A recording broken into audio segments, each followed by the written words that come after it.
Hello students, welcome back. It is Ajas's Maths Academy and I am Ansar sir. And if you remember, we were studying in the previous class about moment of inertia. Let us now study the definition of the term moment of inertia. वैसे हमने moment of inertia के बारे में क्या पढ़ चुके हैं कि जिस चीज़ का moment of inertia ज़्यादा है उसमें रोटेशनल मोशन, रोटेशन की स्पीड कम रहेंगी, और जिसका मोमेंट ऑफ इनर्शिया कम है उसमें रोटेशन की स्पीड ज़्यादा रहेंगी. ठीक है, जिसका मोमेंट ऑफ इनर्शिया कम है वो फास्ट रोटेट होता है ना, और जिसका मोमेंट ऑफ इनर्शिया ज़्यादा होता है वो स्लो रोटेट होता है. हालांकि दोनों में इक्वल टॉर्क लगाया जाता है. Force produces linear motion and torque produces rotational motion. Let us now study the definition of the term moment of inertia. See, moment of inertia को उस दिन हमने क्या लिखे थे formula, m1 r1 square plus m2 r2 square plus and so on up to mn rn square. Now see how do we define moment of inertia. Moment of inertia का definition सुनो क्या है. Moment of inertia is defined as, मैं लिख देता हूं, moment of inertia of a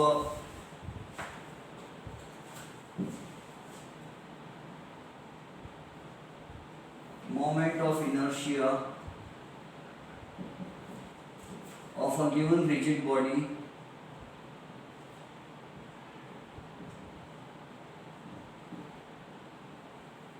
about an axis is defined as अब यहां से डेफिनेशन अच्छे से याद रखना. Is defined as the sum of product of. इसमें कंफ्यूज होते हैं स्टूडेंट्स कंफ्यूज होते, ध्यान से याद रखो कि सम ऑफ, क्या कर रहे हैं हम, सम कर रहे हैं. किसका सम कर रहे हैं, ये प्रोडक्ट होगा फिर उसका सम करेंगे. तो sum of product of mass of each particle of the body, mass of each particle of the body, mass of each particle of the body and square of its distance, square of its distance, square of its distance from the axis of rotation.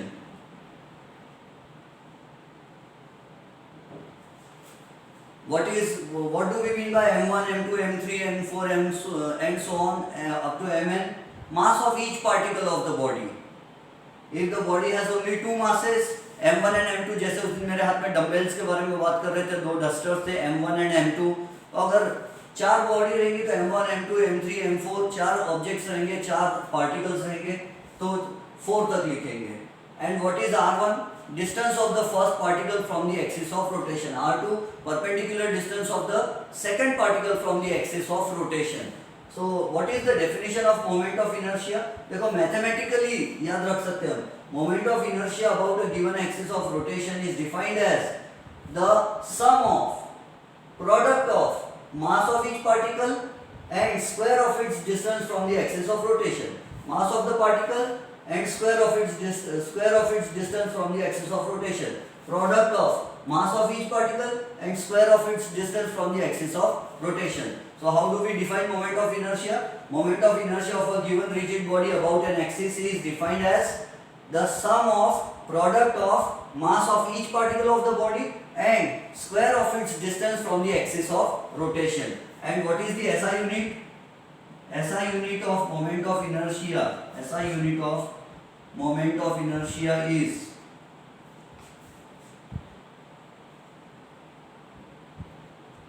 moment of inertia का क्या है, kilogram metre square. पूछो kilogram metre square क्यों है, क्योंकि mass का SI unit kilogram and distance का SI unit metre और उसका square, so kilogram metre square. And remember moment of inertia is a tensor quantity.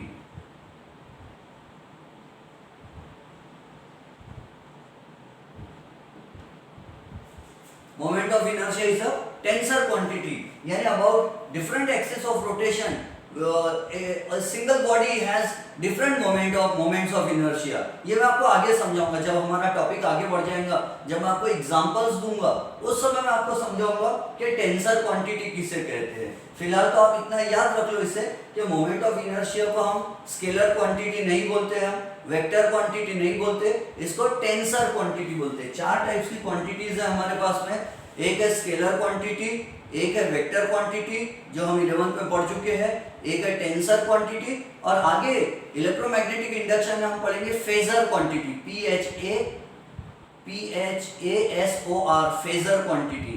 तो scalar quantity, vector quantity, tensor quantity and phasor quantity.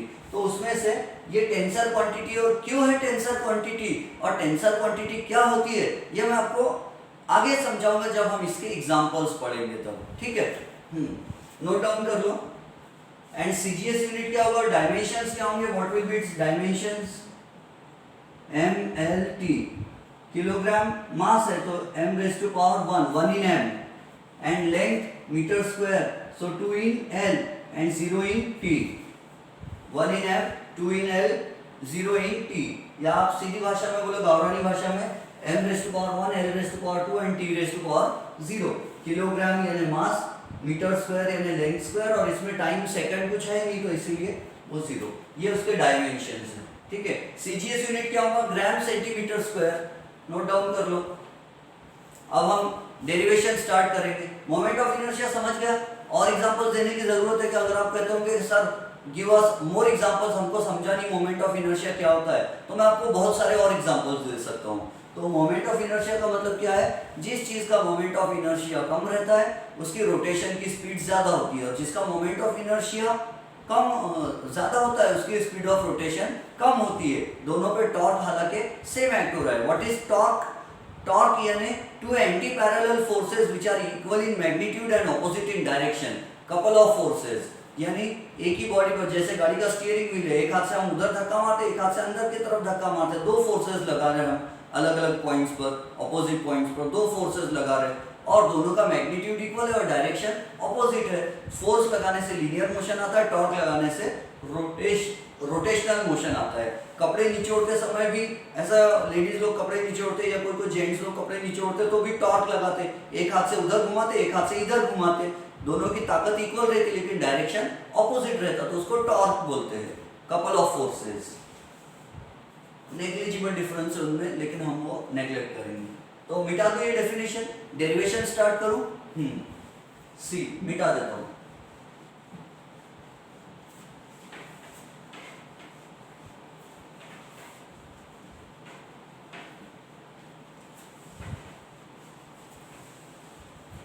अब एक derivation solve करेंगे हम, ध्यान से समझना। ये डेरिवेशन 3 मार्क्स के लिए पूछा जा सकता है एग्जाम में, अगर पूछा जाए तो 3 मार्क्स इस पे हमको मिल सकते हैं। क्वेश्चन का नाम क्या है, derive an expression for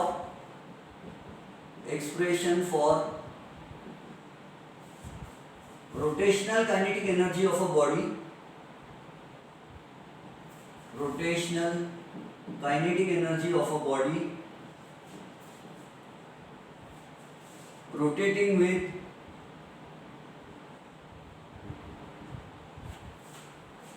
constant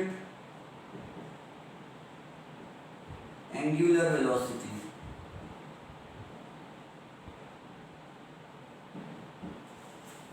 ठीक है। एंड बॉडी का मतलब क्या है, rigid body. What is a rigid body, a body which in which the particles maintain their position even when the forces are applied on the body. छोटे मोटे forces लगा, जो बॉडी कठोर होती है थोड़ी, हम उसको रिजिड बॉडी बोलते हैं। वैसे डेफिनेशन कोई पूछने वाला नहीं एग्जाम में। तो see, consider an irregular shaped body, एक पार्ले जी बिस्किट या कोई ये गोल वाला मोनाको, गोल वाला बिस्किट कौन सा आता है, कोई भी एक गोल वाला बिस्किट है, समझो मैं तो बिस्किट खाता नहीं इतना, तो गोल वाला बिस्किट है और उस बिस्किट को चूहे ने खा लिया इधर से इधर से इधर से, तो बिस्किट का शेप कैसा हो गया, इरेगुलर शेप हो गया। अब वो सर्कुलर जैसा चपाती जैसा गोल नहीं है, इधर उधर से खाया हुआ बिस्किट है, गोल भी ले लेंगे तो भी चलता है। तो ये इरेगुलर शेप बिस्किट है, इसमें मैंने बाइसिकल का एक स्पोक डाल दिया, साइकिल का एक स्पोक चुबा दिया, तो बाइसिकल का स्पोक उधर से निकला और मैंने उसको इधर से चुभाया था ऐसा, तो बिस्किट को काट के बिस्किट को तोड़कर ये साइकिल का स्पोक ऊपर निकला। अब इसी को क्या कहते हैं हम, this is called axis of rotation, axis of rotation. What is axis of rotation? Line, real or imaginary line about which the various particles revolve in concentric circles is axis of rotation। कोई define करने definition exam में कभी नहीं आती, तो ये axis of rotation है। और मान लो ये बिस्किट बहुत सारे पार्टिकल से मिलकर बना हुआ है, हमको मालूम है बिस्किट बहुत सारे आटे के मैदे के पार्टिकल से मिलकर बना होता है, हम उसमें से कुछ पार्टिकल्स को कंसीडर करेंगे, बाकी पार्टिकल्स को नहीं। तो ये देखो, ये है पार्टिकल नंबर 1, बिस्किट का पार्टिकल, इसका मास कितना है m1, एक्सिस ऑफ रोटेशन से इसका डिस्टेंस कितना है, मिला दो इसको, एक्सिस ऑफ रोटेशन से इसका डिस्टेंस है r1, ये एक पार्टिकल यहाँ है, इसका डिस्टेंस कितना है एक्सिस ऑफ रोटेशन से r2, और इसका मास कितना है m2। There is another particle here, इस पार्टिकल का मास कितना है m3, इस पार्टिकल का मास है m3, डिस्टेंस कितना है एक्सिस ऑफ रोटेशन से r3, इस पार्टिकल का डिस्टेंस कितना है एक्सिस ऑफ रोटेशन से r4, इसका मास कितना है m4। ठीक है, ऐसा करते करते एक पार्टिकल यहाँ लगा देते, एक पार्टिकल यहाँ है, इसका एक्सिस ऑफ रोटेशन से डिस्टेंस कितना है, तो डिस्टेंस है rn और मास कितना है mn। एक्चुअली बहुत सारे पार्टिकल्स, हम कितने पार्टिकल्स को नाम देंगे, तो let us give such a name, ऐसा नाम देते हैं। अब एग्जाम में अगर ये डायग्राम आएगी तो हाफ मार्क रहेगा डायग्राम पर, जनरली, हमेशा रहेगा इसकी गारंटी नहीं है, बट जनरली जो पेपर सेटर्स होते हैं वो हाफ मार्क डायग्राम के लिए देते हैं। तो this is the axis of rotation, axis of rotation है ये बिस्किट है, किसी ने खाया था इस बिस्किट को, चूहे ने इधर से बिस्किट को खा लिया, और ये बिस्किट बहुत सारे पार्टिकल्स से बना हुआ है। वैसे तो इसमें हजारों लाखों पार्टिकल्स होंगे, लेकिन हम कितने पार्टिकल्स कंसीडर कर रहे हैं, m1 मास 1 पार्टिकल हैविंग मास m1 आधा ग्राम 1 ग्राम मिलीग्राम जो भी है, पार्टिकल हैविंग मास m2 वो m2 का मास होगा आधा ग्राम पाव ग्राम जो भी होगा, पार्टिकल ऑफ मास m3 उसका मास होगा जो भी आधा पाव ग्राम जो भी होगा, and particle of mass m4, particle of mass m1 is situated at a distance of r1 from the axis of rotation, particle of mass m2 is situated at distance r2 from the axis of rotation, particle of mass m3 is situated at a distance r3 from the axis of rotation, particle of mass m4 is situated at a distance r4 from the axis of rotation, and ऐसा करते करते particle 5, particle 6, particle 7, particle 8, particle 9, 10, 11, 12, 13 बहुत सारे, और last particle ये biscuit के पूरे particle गिन लिए समझो हमने, हम बहुत बड़े काउंटर है समझो, हमने सब पार्टिकल्स गिन डाले, और लास्ट पार्टिकल का मास है mn और उसका डिस्टेंस कितना एक्सिस ऑफ रोटेशन से rn, ऐसा हम इमेजिन कर लेते। हालांकि अगर बिस्किट को आपके पास कोई बिस्किट लाके दे और बोले पार्टिकल्स गिनो इसके, तो बहुत मुश्किल काम है, लेकिन हम सपोज कर लेते कि हमने गिन लिए पार्टिकल्स को। अब डेरिवेशन देखो, लिख के देता हूं मैं कैसे स्टार्ट करेंगे। कंसीडर, यहां से स्टार्ट करते हैं, consider a rigid body, consider a rigid body of mass, mass body का मास कंसीडर करते क्या कर लेते, रिजिड बॉडी, ये पूरे बिस्किट का मास कितना है, कैपिटल एन, पूरे बिस्किट का मास कितना है, capital N. Consider a rigid body of mass m rotating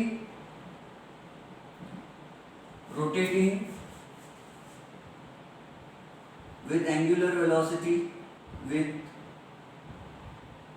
rotating with constant angular velocity,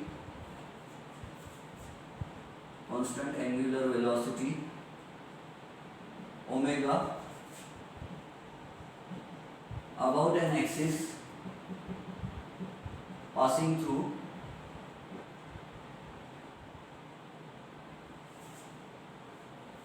about a perpendicular axis, about an axis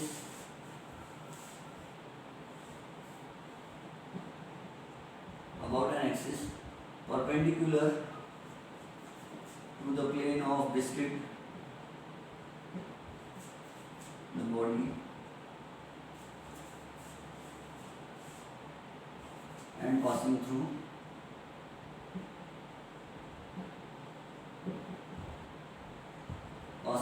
point O. इसको पॉइंट ओ बोल देते हैं, ठीक है। Perpendicular to the plane of the body है, biscuit ऐसा है सोया हुआ और एक्सिस ऐसी है, ये axis is perpendicular to the plane of the biscuit, meaning समझ गए?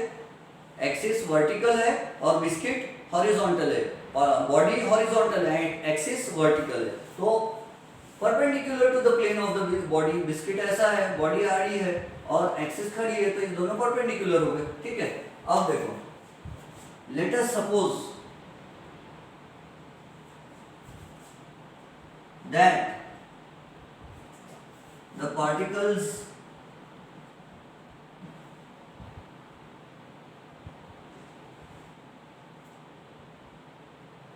let us suppose that the particles of masses m1, m2, m3, m4 dot mn are situated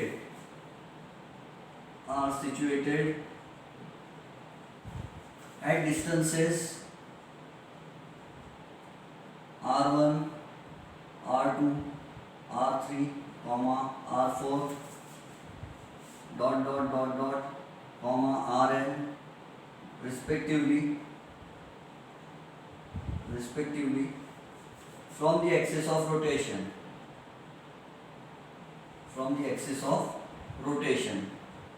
respectively का मतलब क्या है? Particle m1 is at a distance r1 from the axis of rotation, m2 is at a distance r2, m3 is at a distance r3, m4 is at a distance r4, mn is at a distance rn from the axis of rotation, ठीक है। Now अब ये line जो है वो बहुत important है, इस पे हाफ मार्क दिया जा सकता है। वो क्या है कि even if the entire body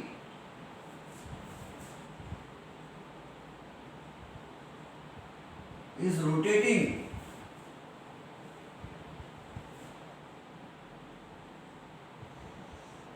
with constant angular velocity,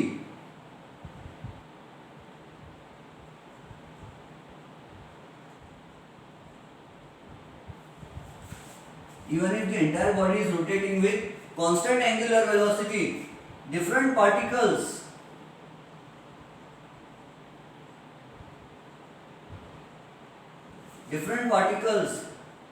have different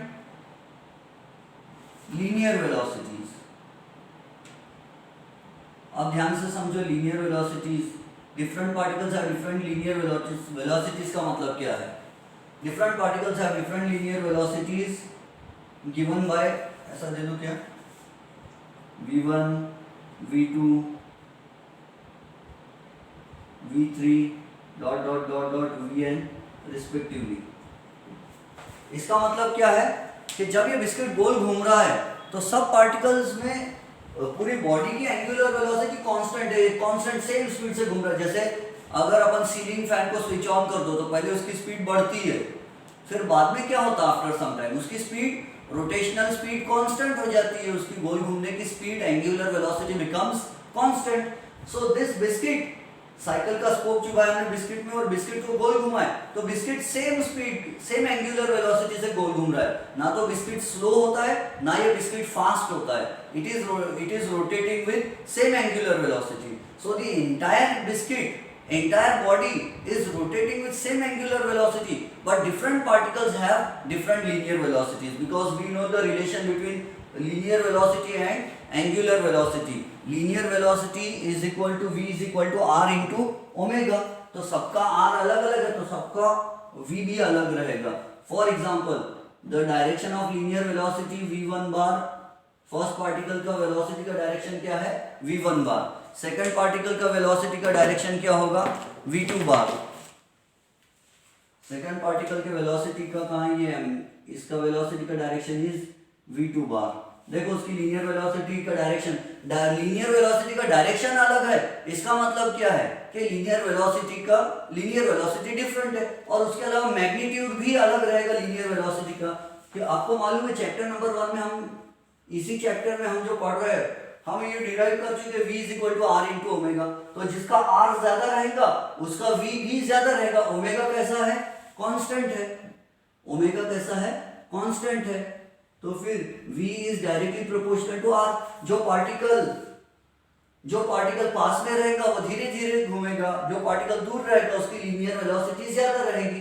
याद है मैंने एक क्लास में आपको समझाया था, ये ऐसा एग्जांपल दिया था आपको 11th स्टैंडर्ड में कि ये एक पोल है, खंबा है, और ये इसको मैंने वर्टिकल पोल जमीन में लगा दिया अपन ने, अर्थ में, और ये हॉरिजॉन्टल पोल है। हॉरिजॉन्टल पोल ऐसा गोल घूम सकता है, ऐसा गोल घूम सकता है हॉरिजॉन्टल पोल, यानी इन द हॉरिजॉन्टल प्लेन ऐसा आड़ा घूम सकता है ये। ठीक है, इस पोल पे हमने क्या कर दिया मालूम है? इस पोल पे हमने गांधी जी के 3 बंदर यानी तीन पोट्टे लोग को अपन ने इस पे लटका दिए, या पोटिया है ये, 3 लड़के लोग या 3 लड़कियां है, इनको हमने इस पे लटका दिए ऐसा। इसका नाम है 1, इसका नाम है 2, इसका नाम है 3। दिख रहा नहीं होगा? 1 2 3, गांधी जी के 3 बंदर, और इनके सिर पे थोड़े थोड़े बाल है। ठीक है, इनके सिर पे थोड़े थोड़े बाल है, और इनको हमने जोर से हॉरिजॉन्टल सर्कल पे घुमा दिए, है ना। यानी समझो मैं ऐसा हाथ करके हूं, मेरे एक हाथ पे यहाँ एक छोटा बच्चा लटका है, यहाँ एक छोटा बच्चा लटका है, ये किनारी पर एक बच्चा लटका है, यहाँ बीच में एक बच्चा लटका है, और यहाँ पर एक बच्चा लटका हुआ है मेरे हाथ पे। ठीक है, अब मैं सेम एंगुलर वेलोसिटी से इमेजिन कर रहे हो ना कि मेरे हाथ में घड़ी के पास में क्या है, एक बच्चा यहाँ लटका है, बीच में एक बच्चा लटका हुआ है, और यहाँ पर जो ह्यूमरस बोन है आपकी बायो की, यहाँ पर एक बच्चा लटका हुआ है। 3 बच्चे मेरे हाथ में लटके हुए, और मैं सेम स्पीड से ऐसा बोल दूंगा, सेम स्पीड से, my angular velocity is the same speed से मैं ऐसा तीनों को घुमा रहा हूँ, एंगुलर वेलोसिटी सेम है। तो जब इनका घूमना बंद हो जाएगा, मैं पूछूंगा सबसे फास्ट किसको घुमाया मैंने, तो एक घड़ी वाला बच्चा बोलेगा सर मैं तो बहुत फास्ट घुमा, मेरे को तो बहुत चक्कर आ रहा है, ये बोलेगा इधर वाला किनारी वाला। बीच वाला क्या बोलेगा, मुझे बहुत धीरे धीरे घुमाया सर, मुझे मजा नहीं आया। ये वाला बोलेगा सर मुझे तो ऐसा लगा ही नहीं कि घुमाए करके, मुझे तो बिल्कुल भी मजा नहीं आया। तो ऐसा क्यों हुआ? हालांकि एंगुलर वेलोसिटी मैंने तो सबको सेम घुमाया था, लेकिन मैं एक्सिस ऑफ रोटेशन हूँ, मुझसे ये सबसे दूर था, तो ये बहुत फास्ट घुमा, ये स्लो घुमा, और ये और स्लो घुमा। ठीक है, इसका और लंबा एक्सप्लेनेशन नहीं दूंगा मैं, पर सेकंड इसने जो डिस्टेंस कवर किया, ये ज्यादा डिस्टेंस कवर किया। अगर मैं यहाँ से यहाँ घूम जाऊँ तो इसने ज्यादा डिस्टेंस कवर किया, इसने कम, और इसने बहुत कम। तो अब इतने लोचे में नहीं जाएंगे हम लोग, आप समझ गए हो, 11th स्टैंडर्ड में ये समझा चुका हूँ। तो फर्स्ट पार्टिकल की लीनियर वेलोसिटी कितनी है, v1 बार। सेकंड पार्टिकल की लीनियर वेलोसिटी कितनी है, v2 बार। थर्ड पार्टिकल की लीनियर वेलोसिटी कितनी है, तो इट इज v3 बार। ठीक है, ये दूर है तो इसकी वेलोसिटी का एरो भी मैं बड़ा कर देता हूँ, v3 बार। ठीक है, और ये v4 bar, this is v4 bar, v4 बार। और उसके बाद अब हमारे पास बचा है ऑरेंज कलर, ये है vn बार, इसकी वेलोसिटी vn बार। समझ रहे हो ना कि सब पार्टिकल्स की वेलोसिटी कैसी है, डिफरेंट है। अगर हम इसको गोल सर्कल बना के देखें तो सभी पार्टिकल्स कॉन्सेंट्रिक सर्कल्स में घूम रहे, लेकिन लीनियर वेलोसिटी का सबका मैग्नीट्यूड भी अलग अलग है और डायरेक्शन भी अलग है। मैग्नीट्यूड क्यों अलग है, क्योंकि सबका r अलग है। अगर सबका r एक जैसा होगा तो ठीक है, सबकी लीनियर वेलोसिटी का मैग्नीट्यूड एक जैसा रहेगा, बट डायरेक्शन क्या है, ये पार्टिकल इधर जा रहा है, वो उधर जा रहा है, ये इधर जा रहा है, ये इधर जा रहा है, वो उधर जा रहा है, डायरेक्शन तो अलग है। तो different particles will have same velocities but same angular velocity but different linear velocity. तो अब हम लिखेंगे, कैसे लिखेंगे, linear velocity of the first particle is equal to, हम लिखेंगे let linear velocity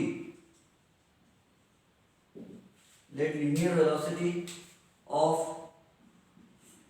the particles be, है ना, ऐसा लिख देते, let the linear velocity of the first particle be v1, second की लेट इट बी v2, ऐसा लिखते, कैसा लिख देते, let the linear velocities of particles be, यहाँ लिखेंगे डिफरेंट लीनियर वेलोसिटीज, यही ठीक है, v1 v2 v3 v4 dot dot dot dot vn bar bar bar bar, नहीं भी लगाया तो चलता। Linear velocities are different. ठीक है. Now we know for first particle we know v1 is equal to क्या होगा r1 into omega, v2 is equal to क्या होगा r2 into omega, v3 is equal to क्या होगा r3 into omega. सबका omega कैसा है कांस्टेंट है. क्वेश्चन भी दिया बिस्किट कैसे घूम रहा है सेम एंगुलर वेलोसिटी से घूम रहा है. v4 is equal to r4 into omega, vn is equal to rn into omega. सबका वेलोसिटी ऐसा है. ठीक है. अब हम क्या करेंगे हमको काइनेटिक एनर्जी पता करना है. What is the kinetic energy of the first particle.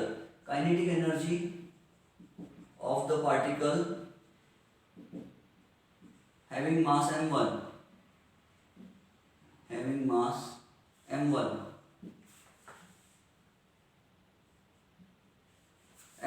is equal to कितनी है उसकी kinetic energy m1 v1 square. Kinetic energy is half m1 v1 square. We know kinetic energy का फॉर्मूला क्या रहता है half mv square linear kinetic energy. So this is half m1 v1 square. Second particle के लिए क्या रहेगा. अच्छा इसको ही और इसको आगे बढ़ाते हैं. Is equal to half m1 v1 की जगह क्या लिख सकते हैं r1 into ओमेगा उसका स्क्वायर. तो it will become half m1 r1 square omega square. For second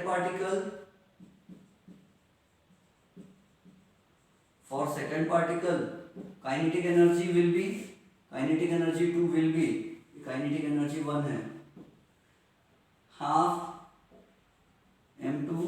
similarly कर देंगे हम similarly for second particle k2 is equal to half m2 r2 square omega square. For third particle ये direct fill कर देते. For nth particle kinetic energy is equal to क्या हो जाएगा kinetic energy is equal to हो जाएगा half mn rn square omega square. बात समझ में आ रही है. Very good. फर्स्ट पार्टिकल गोल घूम रहा है तो उसकी काइनेटिक एनर्जी कितनी है हाफ m1 v1 स्क्वायर. और v1 का मतलब क्या होता है v इज इक्वल टू क्या होता है r इंटू ओमेगा हमको मालूम है. तो nth पार्टिकल का क्या होगा half mn rn omega square. अब सबका ऐड कर लेंगे. Total rotational kinetic energy of the body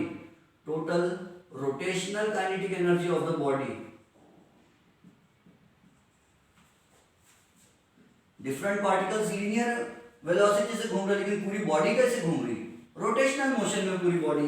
so for rotational kinetic energy total rotational kinetic energy of the body is equal to ऐसा लिख देंगे के रॉट रोटेशनल ऐसा नीचे लिख देंगे kinetic energy rot rotational is equal to ke1 ke2 plus ke3 plus ke4 plus and so on up टूken. तो यहां क्या हो जाएगा फिर half m1 r1 square omega square plus half m2 r2 square omega square. दो तक ही लिखते बोले ना फिर अपने पास जगह नहीं है. प्लस एंड सो ऑन कर देते plus and so on up to half mn rn square omega square. Derivation समझ में आ रहा है पक्का. चलो ठीक है वेरी गुड. इसमें बताओ कॉमन क्या निकलता है या ये मिटा दो पहले इधर का. डायग्राम तो आप लोगों ने बना लिए होंगे आई होप. नहीं भी बनाए होंगे तो चलो ठीक है बना लो जल्दी से. ये इतना नोट डाउन कर लो. ये वाले पॉइंट पर फिर से लिखता हूँ. ये वाला कंजेस्टेड दिखता थोड़ा मैं फिर से लिख देता हूँ. पहले इतना नोट कर लो जल्दी से. कितने बजे लेक्चर स्टार्ट किया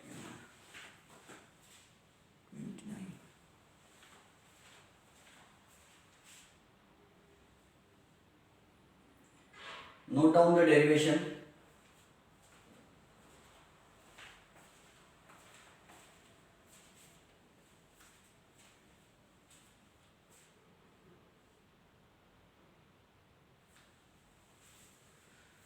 Consider a rigid body of mass m rotating with a constant angular velocity omega about an axis passing through perpendicular to the plane of the body and passing through point O.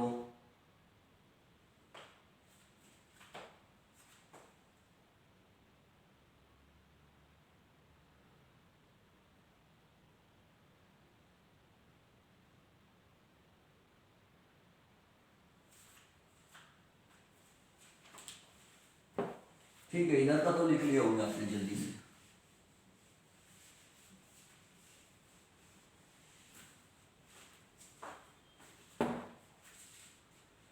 So rotational kinetic energy of the body, पूरी body कैसे घूम रही, गोल, और सब particles कैसे घूम रहे, सीधे। पार्टिकल्स सीधे सीधे घूमते जा रहे हैं, लेकिन सब सीधा सीधा मिलके तो गोल बनता है ना। सर्कल कैसे बनता, ये देखो, ये सीधी लाइन, ये सीधी लाइन, ये सीधी लाइन, ये सीधी लाइन, ये सीधी लाइन, ये सीधी लाइन, सीधी लाइन, सीधी line, straight line, straight line, straight line, straight line, straight line, straight line, straight line, straight line, straight line. So straight line जोड़ के तो सर्कल बनता है, छोटा छोटा कंसीडर किए तो। और हम भी क्या कर रहे हैं, छोटे छोटे काइनेटिक एनर्जी कंसीडर कर रहे हैं, और छोटी छोटी kinetic energy linear linear linear linear kinetic energy बनती तो होगा, रोटेशनल काइनेटिक एनर्जी हो जाएंगी वो। तो लीनियर लीनियर चीज को जोड़ दिया जाए सीधी सीधी सीधी सीधी को, तो रोटेशनल बन जाएगी। तो अब देखो क्या लिखेंगे हम, डेरिवेशन का नाम भी हटा देता हूँ, नहीं रहने तो नाम अच्छा लिख रहा हूँ। यहाँ लिखता हूँ is equal to kinetic energy of the first particle कितनी, half m1 r1 square omega square, plus kinetic energy second particle की half m2 r2 square omega square, plus and so on up to half, ये भी हटा देता हूँ,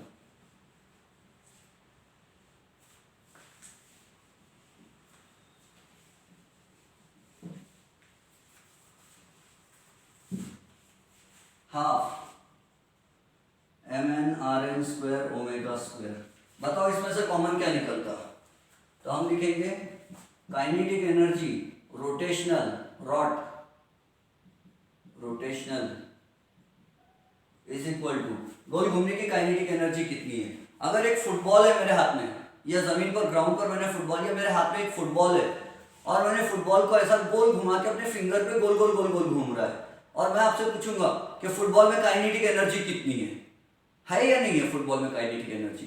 अगर मैंने एक फुटबॉल लिया और ऐसा गोल घुमा के अपने फिंगर पे गोल घुमा दिया उसे, तो उसमें काइनेटिक एनर्जी है या नहीं। What is kinetic energy, the energy possessed by a body due to motion is called kinetic energy. और ये जो बॉल है, फुटबॉल घूम रहा है, ये मोशन में है या नहीं है, तो इसलिए इसमें काइनेटिक एनर्जी होना चाहिए। बट आप यहाँ पर हाफ mv स्क्वायर का फॉर्मूला नहीं लगा सकते, क्यों, क्योंकि फुटबॉल सीधी लाइन में थोड़ी भाग रहा, फुटबॉल तो गोल घूम रहा है ना, तो वहां उसमें लीनियर काइनेटिक एनर्जी नहीं बोलेंगे हम, उसमें रोटेशनल काइनेटिक एनर्जी, समझ रहे हो। हाँ, अगर फुटबॉल गोल गोल घूमते घूमते लुढ़कते लुढ़कते अगर सीधी लाइन में भाग रहा है, तो उसमें गोल गोल गोल गोल लुढ़कने लुढ़कने की रोटेशनल काइनेटिक एनर्जी भी रहेंगी, और सीधी लाइन में भागने की लीनियर काइनेटिक एनर्जी भी रहेगी। लेकिन अभी मेरे फिंगर पे अगर फुटबॉल घूम रहा है गोल गोल, तो उसमें ओनली रोटेशनल काइनेटिक एनर्जी है, लीनियर काइनेटिक एनर्जी नहीं है, क्योंकि वो सीधी लाइन में थोड़ी चल रहा हो, तो गोल घूम रहा है। कहानी समझ में आती है आप लोग को, very good. So kinetic energy rotational is equal to, इसमें से कॉमन बताओ क्या है, हाफ कॉमन है ना, और ओमेगा स्क्वायर कॉमन है सबका, क्योंकि क्वेश्चन में बोल दिया constant angular velocity, body constant angular velocity से घूम रही है, तो हम कॉमन निकालेंगे हाफ, और ओमेगा स्क्वायर को हम उधर साइड में कॉमन निकालेंगे, यहाँ भी रख सकते बट उधर अच्छा दिखेगा। अभी देखो कैसे होता है, m1 r1 square plus m2 r2 square plus and so on up to mn rn square, और इधर कॉमन निकाले हमने ओमेगा स्क्वायर, आखिरी में लिखे, चाहे तो हम इधर भी लिख सकते थे, लेकिन उधर अच्छा लगता है लिखने में, देखो क्यों। तो बात समझ गए, देखो हाफ कॉमन, ओमेगा स्क्वायर सबका कॉमन बाहर निकल गया, बचा क्या, m1 r1 square plus m2 r2 square plus m3 r3 square plus m4 r4 square plus and so on up to mn rn square. But what is this term, it is the summation of, it is nothing but the summation of starting from 1 to n mi ri square omega square, summation की भाषा में लिखे तो, but मैं नहीं लिखता हूँ summation, आपका मैथ्स का समेशन सिग्मा, तो मैं ऐसा लिखता हूँ half, what is this, but किंतु लेकिन परंतु, but I is equal to m1 r1 square plus m2 r2 square plus and so on up to mn rn square, where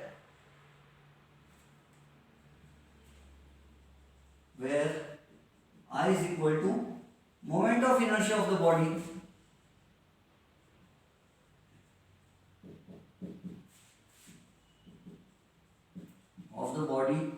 about axis passing through O.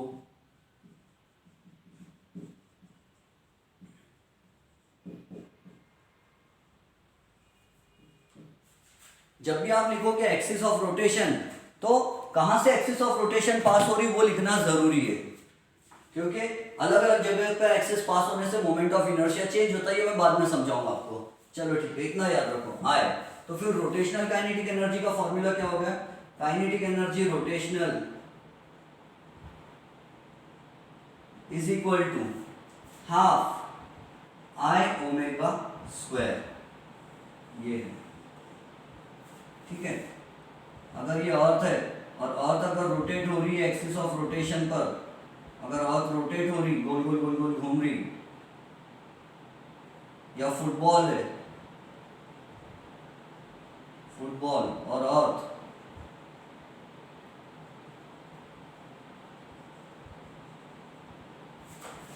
Rotating, तो क्या हो रहा है उसमें? Linear kinetic energy नहीं है, वो एक ही जगह पर रोटेट हो रहा है ना। फुटबॉल अगर एक ही जगह गोल घूम रहा है, आगे नहीं जा रहा, पीछे नहीं जा रहा, सीधी लाइन में मूव ही नहीं हो रहा, बस एक ही जगह गोल घूम रहा है, तो उसमें कितनी काइनेटिक एनर्जी रहती? Half I omega square.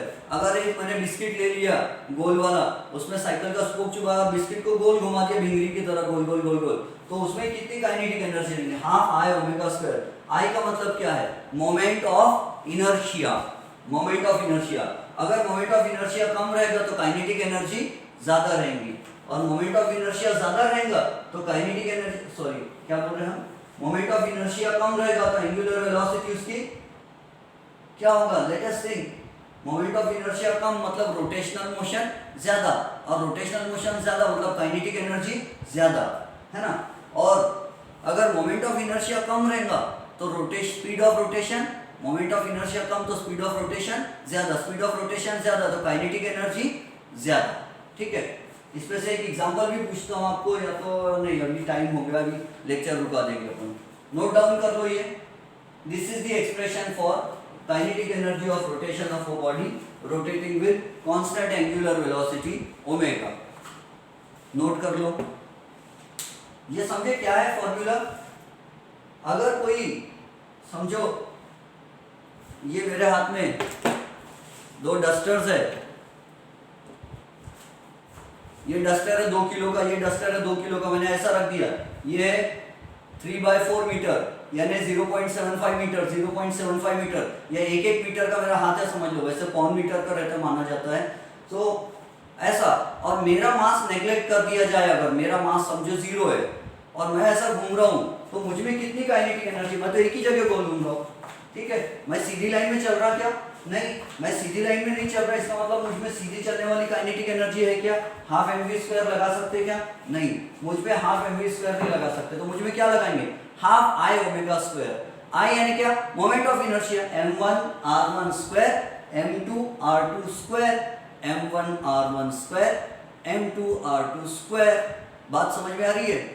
तो अच्छा, अब मुझे काइनेटिक एनर्जी देखो, मेरी अब काइनेटिक एनर्जी ज्यादा रहेगी, रोटेशनल काइनेटिक एनर्जी, हाथ लंबे लंबे है मेरे, अब रोटेशनल काइनेटिक एनर्जी ज्यादा है मुझ में, एक जगह घूम रहा हूं मैं हाथ लंबे करके, या अब रोटेशनल काइनेटिक एनर्जी ज्यादा हो जाएगी। जब मैंने ये नजदीक ला लिया तो मेरा मोमेंट ऑफ इनर्शिया क्या हो गया? कम। जब मेरा मोमेंट ऑफ इनर्शिया कम हो गया तो मेरी एंगुलर वेलोसिटी क्या होगी? घूमने की स्पीड बढ़ गई, तो काइनेटिक एनर्जी भी क्या होगी? बढ़ जाएंगी। ऐसा हाथ करके घूमूंगा तो काइनेटिक एनर्जी कम रहेगी, और ऐसा हाथ करके घूमूंगा पास में तो काइनेटिक एनर्जी ज्यादा रहेगी। अंडरस्टूड? काइनेटिक एनर्जी ज्यादा और काइनेटिक एनर्जी कम। आई होप आपको कहानी समझ में आती होंगी। Very good. अब हम यहाँ रुक जाते हैं। Happy lockdown, stay at home, stay safe and study पे फोकस करना है। Aim for full 100 in physics. Full 100 marks के लिए तैयारी करना है, भले 100 ना मिले, 98 भी मिले तो चलेगा, लेकिन well begun is half done. Starting से पढ़ाई करना जरूरी है।